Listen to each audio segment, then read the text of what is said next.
시청자 여러분 안녕하십니까? 비클 뉴스의 김경배입니다. 지난달에 미신형 동서간통로에서 내리막길을 달던 버스의 제동장치에 이상이 생겨 또 대형 사고를 발생했습니다. 환경부는 올해 승용차 없는 날 행사를 11월 12일로 정하고 자발적인 이부제에 동참해 줄 것을 당부하고 있습니다. 이런 가운데서 현대자동차는 대명 리조트에서 신차 설명회와 시승회를 갖고 본격 출시를 알렸습니다. 이번 주 첫 시간은 내리막길에서 계속 발생되고 있는 제동장치 문제점에 대해 집중적으로 알아보는 특집으로 시작하겠습니다.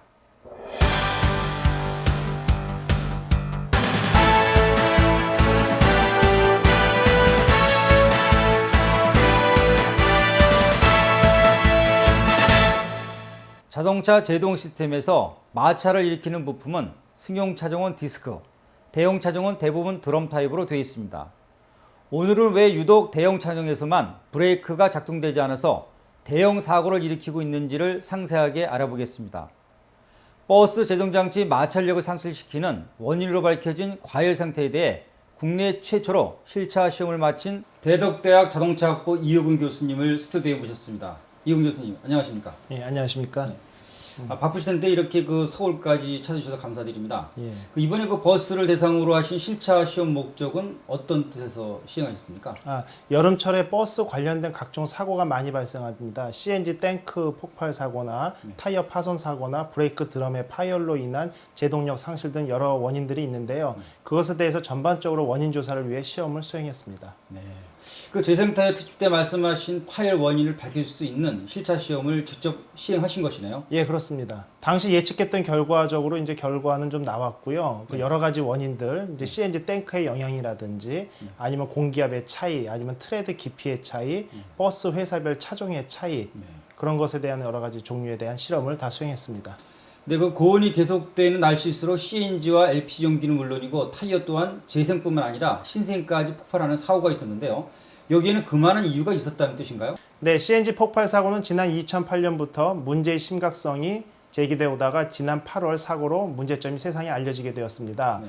용기 폭발은 CNG뿐 아니라 LPG에서도 종종 발생되는 위험 요인이 있어서 2010년 현재까지 26건의 LPG 차량 폭발 사고로 28명이 부상을 당하고 있고요. 이러한 사고는 과열을 유발하는 버스나 승합 차량에서 발생하는 원인이 크다고 볼 수 있습니다. 또한 LPG 경우는 공기보다 가벼운 CNG와 달리 바닥에 가라앉기 때문에 오히려 사고 위험을 더 크게 할 수 있다고 판단됩니다. 네, 그렇다면 그 대형차 브레이크 시스템에서 마찰을 일으키고 있는 드럼 부분이 과열되는 원천적인 문제가 있다는 말씀으로도 해석될 수 있겠네요. 그렇습니다. 브레이크 시스템에서 발생한 열이 림과 타이어에 전달되면서 상당한 문제를 일으킬 수 있는데요. 공차, 빈차를 가지고 내리막 같은 데서 이제 테스트를 해도 타이어와 붙어 있는 브레이크 드럼의 온도가 340도에서 350도까지 올라갈 수가 있습니다. 네. 요즘과 같은 가을철에도 이렇게 온도가 올라가기 때문에 승객을 많이 태우고 그 다음에 내리막에서 한여름 같은 경우는 대기 온도가 30도가 넘어가고요. 노면의 온도는 45에서 55도를 넘어갑니다. 이런 상황에서 브레이크를 많이 쓰게 되면 약 600에서 650도까지 드럼의 온도가 충분히 올라갈 수가 있고요. 통상적으로 450도까지는 늘 올라간다고 봅니다. 이런 브레이크 드럼의 온도가 림에 전달이 되고 이게 타이어의 비드 부분에 전달이 되면 비드 부분이 찢어지면서 열 파손이 발생하고 또한 브레이크 마찰제의 성능이 저하되면서 브레이킹이 잘 안 되면 또 운전자들은 느낌으로 브레이크를 더 심하게 밟게 되거든요. 여러 가지 복합적인 요인으로 제동장치의 성능에 이상이 생겨 대형 사고가 발생하는 경우가 많이 있습니다. 네, 문제가 아주 상당히 심각하네요. 그런데 그 450도라고 아까 말씀하신 450도 정도가 되면은 어떤 이게 드럼이라는 거 쇠 아니겠습니까? 그 쇠가 어떻게 변화가 일어납니까? 일단은 그 눈으로 보기에도요, 해가 져서 어둑어둑할 때 보면 450도 정도 되면 브레이크 드럼이 약간 벌겋게 달궈져 있는 모습이 보일 정도로 뜨겁게 온도가 올라갑니다. 그런데 브레이크 드럼 자체는 쇠로 되어 있기 때문에 450도에서도 크게 물성이 변하거나 심각한 위험을 초래하지 않는데요. 주변에 있는 부품들을 보면 일단 마찰제 같은 경우 패드도 일반 쇠하고는 좀 재질이 다르거든요. 그러니까 온도의 영향을 분명히 받습니다. 그리고 아까 말씀드린 것처럼 타이어 같은 경우는 주 재료가 고무로 되어 있기 때문에 실은 120도 이상으로 온도만 올라가면 물성을 많이 잃어버리게 되면서 파손의 위험이 커지거든요. 그러니까 브레이크 드럼 자체의 온도 상승은 큰 문제가 없을 수 있지만 주변에 있는 브레이크 패드, 타이어 그리고 드럼의 온도가 올라가면서 브레이크 액의 온도가 올라갑니다. 그러면 기포가 발생하면서 그게 스펀지 현상으로 인해 가지고 제동력을 상실하는 여러 가지 부수적인 문제가 발생할 수 있다는 것입니다. 쇠가 벌겋게 닳아질 정도로 그 평상시에도 이렇게 그 높은 온도가 유지되는 이유가 무엇일까요? 여러 가지가 있는데요. 브레이크 드럼에는 카바라는 게 있습니다. 그 브레이크 드럼에 카바가 있고 여러 개의 홀이 뚫려서 공기를 순환시키면서 냉각이 되게 되어 있습니다. 네. 결국은 강제적인 순행을 시켜주는 게 아니고 공기의 흐름으로 브레이크 시스템은 냉각이 될 수밖에 없는 상황인데요. 그게 이제 회사별로 브레이크 제동력을 좋게 하기 위해서 좀 다른 압력을 쓰거나 할 경우에 또 브레이크 그 드럼 카바의 홀의 사이즈나 수에 따라서도 여러 가지 성능의 차이를 내는데 근본적인 여러 가지 원인 중에는 또 이제 CNG 탱크 차량 같은 경우는 뒷바퀴와 앞바퀴 사이에 CNG 탱크가 장착이 되면서 공기의 흐름을 좀 방해하는 여러 가지 요인들이 있을 수 있거든요. 그런 것들이 복합적인 원인으로 작용해서 브레이크 드럼의 온도가 450도 이상을 유지하는 이런 고온 현상이 발생하는 것입니다. 그럼 아까 몇 종의 그 버스를 갖고 실차 시험을 예. 하셨다고 하는데 어떤 차를 대상으로 시험하셨습니까? 예, 일단 그 버스의 종류를 크게 나누면 CNG 버스와 디젤 버스로 구분을 했고요. 또 이제 우리나라에서 버스가 제조되는 것은 이제 현대자동차하고 대우자동차가 있는데 회사별로 브레이크 시스템하고 브레이크 드럼 카바의 규격이 다릅니다. 그래서 그 회사를 현대 CNG, 현대 디젤, 대우 CNG, 대우 디젤, 그리고 이제 브레이크 시스템이 완전히 디스크 타입으로 다른 저상 버스가 있습니다. 저상 버스의 경우는 타이어 파손 위험 사고가 별로 발생하지 않거든요. 이렇게 5종류의 차를 가지고 실험을 수행했고요. 그 다음에 이제 휠이 알로이 휠은 많이들 가 있는데 스틸 휠하고의 차이점을 분석하기 위해서 2종류의 휠을 가지고 테스트를 수행했습니다. 예, 그렇다면요. 제동할 때 발생되는 온도를 측정을 하실 텐데 어떤 방법으로 측정을 하셨습니까? 2가지 방법으로 측정을 했습니다. 첫 번째는 그 센서, 자체 제작한 센서를 직접 붙여서 실험을 수행했고요. 그 다음에 그 IR 센서로 레이저 타입으로 중간중간 15분 간격으로 차를 세우고 직접 측정하는 2가지 방법을 사용했습니다. 먼저 그 갖고 오신 이 장치가 있는데요. 이 장치가 어떤 것입니까? 본 장비는 이제 브레이크 드럼 내에 들어가는 이제 이게 브레이크 패드 부분인데요. 이게 드럼 내에 장착이 되어 있으면서 브레이크를 밟으면 밖으로 밀어주면서 드럼을 압축을 해서 마찰력으로 제동을 하게 되는 장치입니다. 결론적으로 이 장치가 그 제대로 역할을 못하게 되면 제동력 30뿐 아니라 또 타이어를 손상시키는 치명적 결함까지 유발하는 드론과 열화 현상을 직접 보니까 참 겁이 날 정도로 문제가 심각하다는 것을 느낄 수 있는데요. 예, 그렇습니다. 이제 통상 뒷바퀴, 이제 아까 말씀하신 대로 뒷바퀴가 복열로 되어 있다 보니까 시내 버스에서 여름철 사고는 다 내륜에서 일어납니다. 바깥쪽은 그래도 공랭이 좀 잘 되는데 내륜에서 발생을 하고 또 한 가지는 정비 문제인데요. 이 브레이크 드럼하고 이 패드하고의 유격을 늘 정비를 일정하게 해주면서 간격을 유지해주지 않고 간격의 차이가 있을 경우에는 온도가 훨씬 많이 올라갑니다. 또 그 다음에 요즘 차량 같은 경우는 브레이크 압력 좌우 앞뒤에 분배를 조절할 수가 있는데요. 한쪽으로 지나치게 브레이크 압력이 높게 작동될 경우에는 한쪽과 좌우에 그 브레이크 드럼의 온도가 70도까지 차이가 나는 큰 결과를 낳았기 때문에 결국 정비가 최우선이고요. 그 다음에 드럼도 마모가 되거든요. 마모가 되면서 두께가 점차 얇아지는데 뭐 2mm 미만으로 얇게 됐을 경우까지 그냥 둔다고 할 경우에는 그게 열 전도가 쉽기 때문에 타이어나 비드 쪽에 열전달이나 브레이크 홀의 열전달이 문제가 될 수 있습니다. 그래서 정확한 정비와 규정을 준수하는 것이 상당히 중요하다고 판단됩니다. 드럼이라고 할지라도 그 좌우 바퀴나 전후 바퀴에 온도 격차가 굉장히 큰 게 나타나고 있는데요. 또 그 타이어가 터지게 되면 그때 그 위력이 굉장한 걸 알고 있는데 어떻습니까? 타이어가 특히 이제 소형차 같은 경우는 보통 30 psi라고 해서 약 2기압 정도가 들어가는데요. 대형차 같은 경우는 이제 120 psi인데 온도가 올라가다 보면 그게 150까지 올라갑니다. 보통 10기압 정도거든요. 10기압은 이제 수심 100m 정도 깊이에서 받는 압력인데 그 버스 타이어가 터지면서 그 트레드 파편이 그 버스 밑 바닥을 쳐주는 경우가 있습니다. 그럴 때면은 그 위에 앉아있던 승객의 발목이 부러질 정도로 큰 충격을 받습니다. 문제는 이런 트레드가 위에 아니라 좌우로 튈 수가 있는데 옆면으로 튀면은 그 에어시오바나 이런 데 건드리게 되면 차량의 높이가 순간적으로 바뀌면서 한쪽으로 기우는 이런 대형 사고에 그렇죠. 고속으로 달릴 경우는 전복도 발생할 수 있는 이런 위험성도 상당히 많이 안고 있습니다.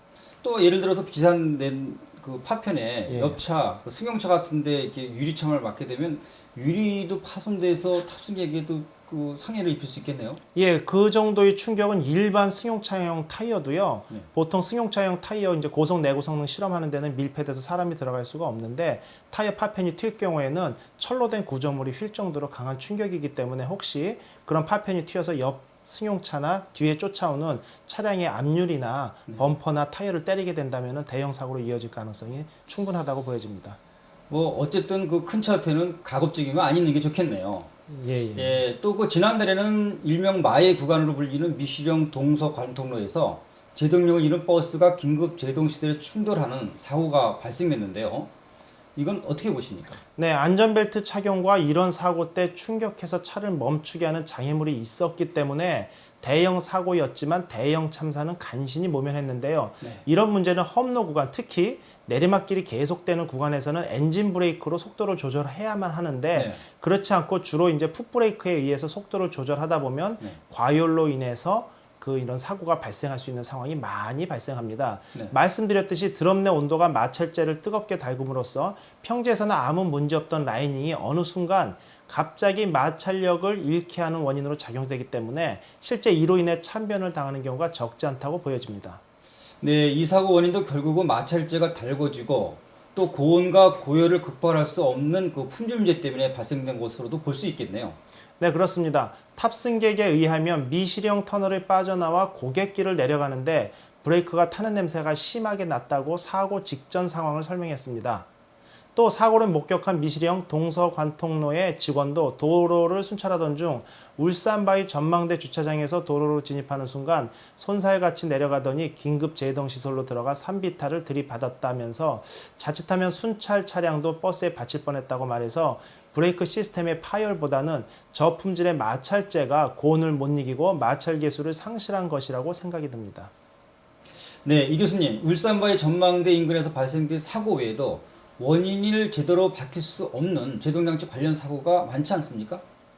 예, 상당히 많습니다. 올해도 내리막길이 계속되는 구간에서 지난 1월 23일 비슷한 사고가 발생했는데요. 제주시의 전지훈련차원 중학교 축구단을 태운 버스가 건물로 돌진해 36명이 중경상을 입는 사고가 일어났습니다. 제주지방경찰청 등에 따르면 2008년 5월에도 한라산 횡단도로인 천백고지 그 도로에서 전남 H고에서 온 수학여행단 40여 명을 태운 버스가 뒤집히면서 3명이 숨진 것을 비롯해 2007년 이후에도 8건의 대형 버스 사고가 발생을 했습니다. 마찰재 품질 문제로도 볼 수 있겠네요.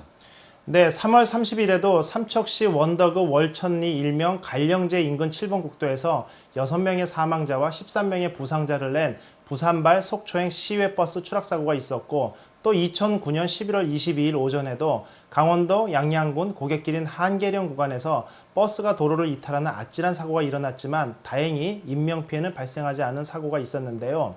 일단 사고로 차체가 훼손되면 사고 원인을 찾기에 큰 어려움이 있어서 제동장치 이상인지 졸음운전인지 아니면 차량 이상으로 몰고 가기가 십상이지만 이제는 가장 중요한 부품인 마찰재의 품질 관리는 물론이고 자동차 제작사가 요구하는 품질 수준 아니면 최소한 KS 규격품을 사용해야 한다는 의식을 가져야 합니다.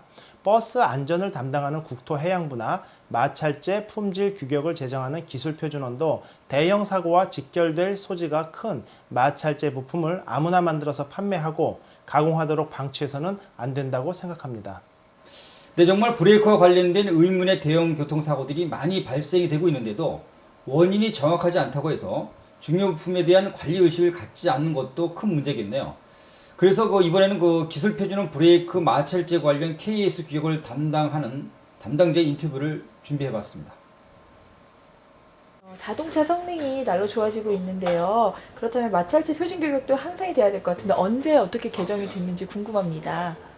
자동차용 브레이크 라이닝 및 패드는 1966년도에 제정이 되었고요. 그동안 이제 수차례 개정이 됐고 최근에 2009년 1월 달에 개정이 되었습니다.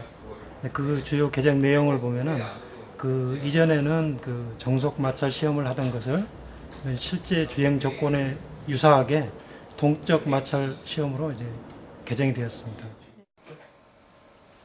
그 담당자는 규격이 바뀌었다고 하지만 고열 상태에서의 마찰 개수를 확인하려면 다이나모 장비가 있어야 하는데 워낙 고가라서 자동차 메이커에 납품하는 몇몇 제조업체만 보유하고 있는 현실이 가장 큰 걸림돌이네요. 그러니까 이호근 교수님 말씀은 품질을 보장할 수 없는 마찰제가 열을 받게 되면 제동력을 더 빨리, 그것도 한순간에 상실하고 있다는 그런 지적이시죠. 그 마찰제 부품에 대한 그 품질 문제는 충분히 지적을 하셨는데요. 아까 그 말씀한 이 제품에 대해서 다시 한번 좀 자세하게 알아봤으면 합니다.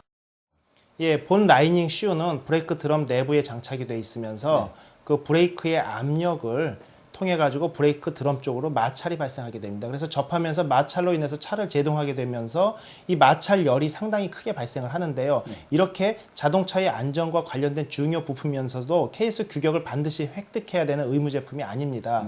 그리고 상온이 아닌 그 작동을 하다 보면 이 브레이크 드럼의 온도가 최대 650도까지 올라가게 될 경우에는 브레이크 라이닝의 온도는 700에서 뭐 800도까지 올라갈 수도 있는 충분한 여지가 있는데 그러한 것에 대한 성능 시험을 하지 않고 판매가 될 수 있다 보니까 그 중소 영세업자들이 이 부품을 만들어서 파는 경우가 상당히 많고요. 또 이런 상황이다 보니까 영세업자들 같은 경우는 이 마모돼서 달아 없어진 브레이크 패드를 떼어내고 다른 제품을 여기다 리베팅을 해서 파는데 그럴 때 그 리베팅 어떤 힘이라든지 규격이라든지 정확히 지키지 않으면 일부만 접촉을 하면서 전체적인 성능을 정확히 낼 수 없는 부분도 있거든요. 이렇게 마찰제를 재리베팅 했을 때 정확히 규격대로 했는지 운수업체에서도 확인도 못하고 저가의 제품이 납품될 수 있는 이런 악순환의 구조를 갖고 있습니다.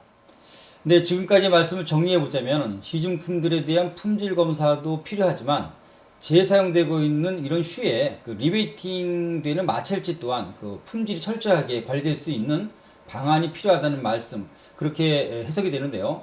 때문에 그 국토해양부와 기술표준원 그리고 운수업체에서는 이 문제를 꼭 귀담아 듣고 문제 선결에 최선을 다하겠다는 생각이 듭니다. 이훈 교수님 지금까지 수고 많으셨습니다. 예, 감사합니다. 교통사고를 반으로 줄이는 방법은 브레이크 시스템 개선도 필요하겠지만 마찰제 부품의 품질 문제부터 해결해서 국민들에게 신뢰받는 대중교통으로 거듭날 수 있도록 하는 의지가 더 중요하다고 생각이 됩니다. 다음 순서는 주간 단신입니다.